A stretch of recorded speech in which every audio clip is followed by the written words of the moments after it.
Welcome to Study Session 12, the Group Sessions. Introduction. Group sessions commence after the location of ideal setting for the group to meet and other decisions regarding the formation of the group have been reached. Also, the problem of time and frequency of meeting must have been resolved. Learning outcomes. At the end of this study session, we should be able to 1. State and provide appropriate physical settings for group sessions. 2. Explain steps in conducting group sessions. 3. Explain the leader's roles during group sessions. Physical setting. Physical setting depends on the size of the group and nature of activities. It is essential that the setting should be congenial to the group process. The setting should be such that will enable each member to see, hear, and talk to one another with ease. A circular arrangement is usually appropriate. This makes it possible for every member to see each other directly when talking. This setting is also more effective for social skill training. Sitting together in a circular form does not only reduce spatial ownership, it also increases a psychological sense of togetherness. A sense of belonging might induce a greater sense of involvement and participation. A feeling of not wanting to break the circle could enhance group dynamics. Physical setting. Duration of sessions.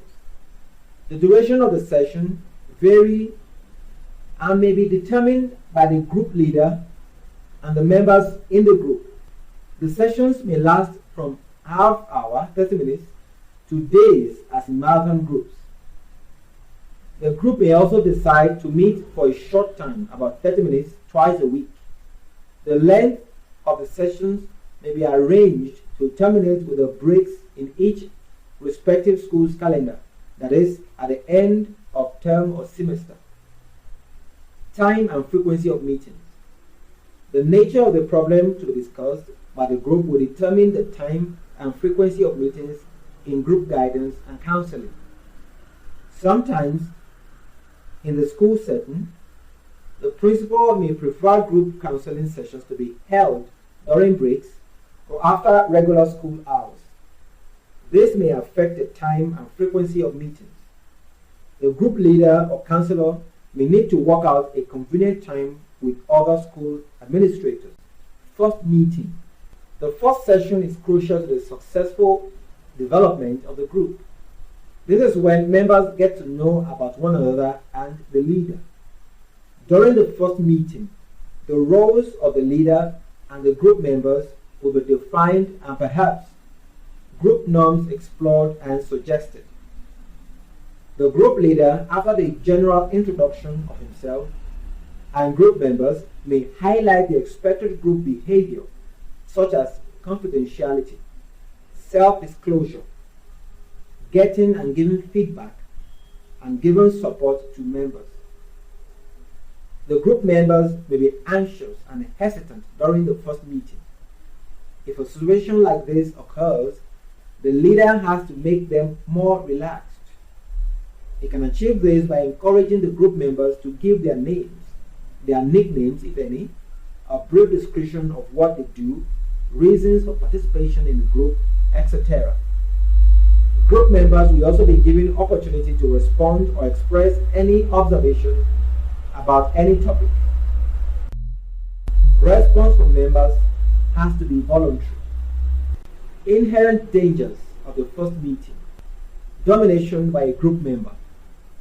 A group member may be engaged in extended discussion of his concern with the result, that others may not get the opportunity to introduce themselves or talk about their concerns before the session closes. This may create a feeling of rejection in other group members. The leader has to ensure that every member has opportunity to introduce himself and his concerns during the initial session. Each member must be provided with equal amount of time to contribute to the group during the first session. The leader would discourage any member telling too much about himself during the first meeting. This is to prevent any member telling more initially than the group is ready to deal with adequately. Termination of first session can be done in the following ways. 1. The leader summarizes the first session for the group. 2. The leader can call a member to summarize first meeting. 3. The leader may decide to dismiss the group at some predetermined time without any summary.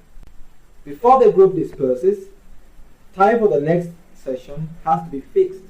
Subsequent meetings.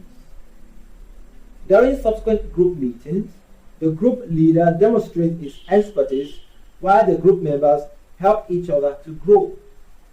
The group may go through some negative experiences. For example, sometimes members may not show interest or become indifferent in the group experience. Subgroups may also be formed. The group leader needs to take precautionary measures in such cases in order to maintain the group. Group guidance and counseling in the school setting has been observed to attract the curiosity of others, such as peers of the group members, who are non-members, and sometimes the teachers. The leader has to give enlightening information as to what group guidance entails. That is, the purpose, goals, and function of group guidance and counseling. This is appropriate to reduce antagonism and challenges from other peers, and also to bring about better understanding and support from the teachers and administrators. The group leader may also need to get a written permission and consent from students, group members, parents, before children can participate in group guidance and counseling. Closing sessions. This is most important and applicable to group counseling. The closing session is as important as the opening session. The members in the group can examine their own experiences in the group. There may be a follow-up, and the leader has to communicate this to group members. The follow-up, when applicable, is to prevent any anxiety resulting from the approaching group separation. The members may also be informed about the approaching final session before the actual day, thus avoiding abrupt termination. Specific role of a leader with monopolistic member. During group sessions, there are situations in which the group activities are dominated by a group member, monopolist. In such cases, there may be more than one monopolist. The monopolist may introduce a topic himself, or he may use one supplied by someone else as a vehicle for the transmission of his views. He may attempt to keep the whole of the session or the discussion period focused on the topic he has introduced or selected, and effectively impede the introduction of other important, interesting topics which the leader may feel tempted to deal with, if they seem relevant to the group and provide an opportunity for debate.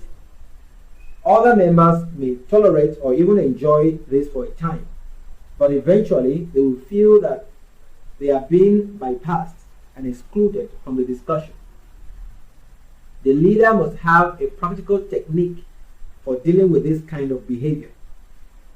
It could simply allow such a member to have a second question or interjection as a supplementary to the original question. And then, at his third contribution, say, "Let's leave this for the time being. We will return to it." And this promise will be kept. And then the leader will prompt another example from other members of the group. At a later stage, the leader might find some connecting links between the subsequent discussion and the first contribution. Specific role of group leader with paranoid member. Another situation that poses its own problems is the presence of a paranoid member within the group. Such a member is likely to find fault with every formulation and represent it as an example in one way or the other of the damaging effect of external forces upon individual behavior. He may relate causes of difficulties under discussion to society, to inheritance, to class influence, to economic condition, or in a more general way, to establish authority. His views may lead to division in the group, drawing hostility from some members and support from others. He may even succeed in eliciting from the group as a whole compassionate attempts to make up for the deprivation he has obviously suffered. The leader may be tempted to try to satisfy or even cure him. Alternatively, the leader may find he is doing battle with this member, with supporters and opponents among the others, and may seek to exclude him or to bring about his withdrawal.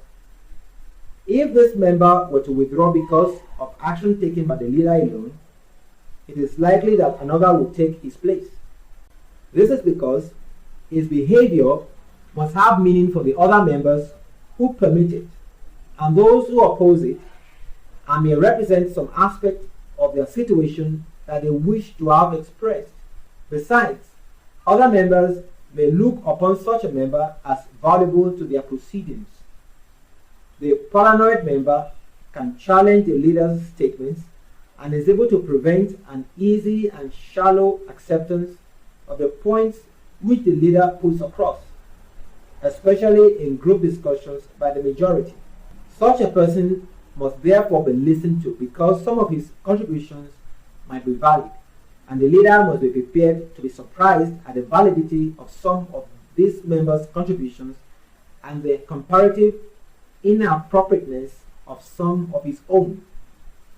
If some of the paranoid members' contributions seem a little odd, the leader can add something to them and give them a structure that will fit into the general topic. Some of these contributions may be disturbing, and other members may openly express frustration.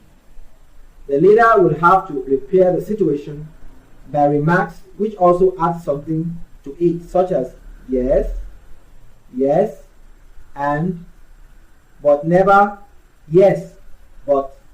These remarks demonstrate the possibility of a response to the unanticipated and a readiness to find creativity in something presented in an unfamiliar way.